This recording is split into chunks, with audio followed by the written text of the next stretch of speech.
আসসালামু আলাইকুম ওরহমতুল্লাহি ওবরাকাতুহ। আল্লাহ পাক রব্বুল আলামিন আমাদেরকে সৃষ্টি করেছেন, আমাদেরকে নিয়ামত দিয়েছেন, অসংখ্য গণিত নিয়ামত।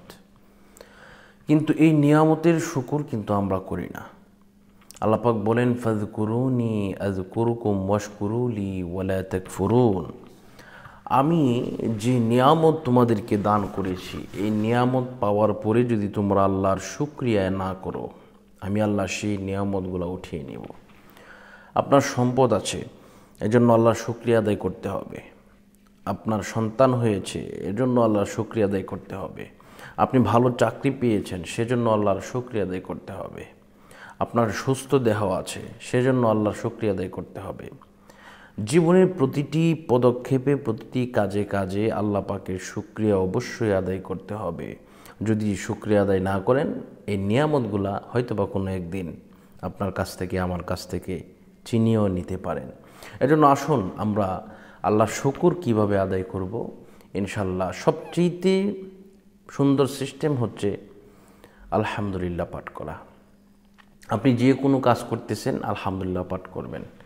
আপনি একটা গুনার কাজ করে ফেলেছেন, আপনি বলবেন আস্তাগফিরুল্লাহ। যদি পারেন এটা পুরোটা বলবেন, আস্তাগফিরুল্লাহ রাব্বি মিন কুল্লি যামবি ওয়া আতুবু ইলাইহি লা হাওলা ওয়ালা কুওয়াতা ইল্লা বিল্লাহিল আলিয়্যিল আযীম। আপনি এটা পড়বেন। আল্লাহ পাক রব্বুল আলামিন পবিত্র কালামুল্লাহ শরীফের মধ্যে ঘোষণা দিয়েছেন, বান্দারা, ও আমার বান্দারা, তোমাদেরকে আমি সৃষ্টি করেছি একটা উদ্দেশ্য দিয়ে, আর সেই উদ্দেশ্যটা হচ্ছে আমি আল্লাহ পাক রব্বুল আলামিন তোমাদেরকে সুন্দর আমলের দ্বারা তোমাদেরকে জান্নাতবাসী করতে চাই। জান্নাতবাসী করতে চাই। আল্লাহ পাক বলতেছেন জান্নাতবাসী করতে চায়। এখন সেই জান্নাতের কাজটা তো আমাদেরকে করতে হবে। এই জান্নাতের কাজ কি? এই জান্নাতের কাজ হচ্ছে আপনি হালালভাবে আপনি চলবেন, আপনি নামাজ রোজা ঠিকভাবে রাখবেন, সামর্থ্য হলে হজ করবেন, জাকাত দিবেন এবং মানুষকে ঠকাবেন না, মানুষের ক্ষতি করবেন না। তাহলে ইনশাআল্লাহ আল্লাহ পাক রব্বুল আলামিন আপনার জীবনকে করে তুলবেন আনন্দময়। আপনি হয়ে যাবেন একজন জান্নাতি ব্যক্তি। আপনার দ্বারা যদি মানুষের উপকার হয়, আপনি যদি মানুষের উপকার করেন, তাহলে সেই উপকারকে কেন্দ্র করে আল্লাহ পাক রব্বুল আলামিন আপনাকে জান্নাতের উচ্চ মাকাম দান করবেন। এই বিষয়গুলাই হচ্ছে সবচেয়ে বড় বিষয়।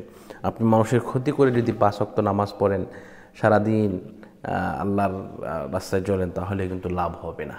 এজন্য নিজেকে আগে ঠিক করতে হবে। আল্লাহ পাক আমাদেরকে কবুল করুন, মঞ্জুর করুন, সে প্রত্যাশা করছি। আজকের মতো এই পর্যন্ত বিদায় নিচ্ছি। আসসালামু আলাইকুম ওয়া রাহমাতুল্লাহি ওয়া বারাকাতুহু।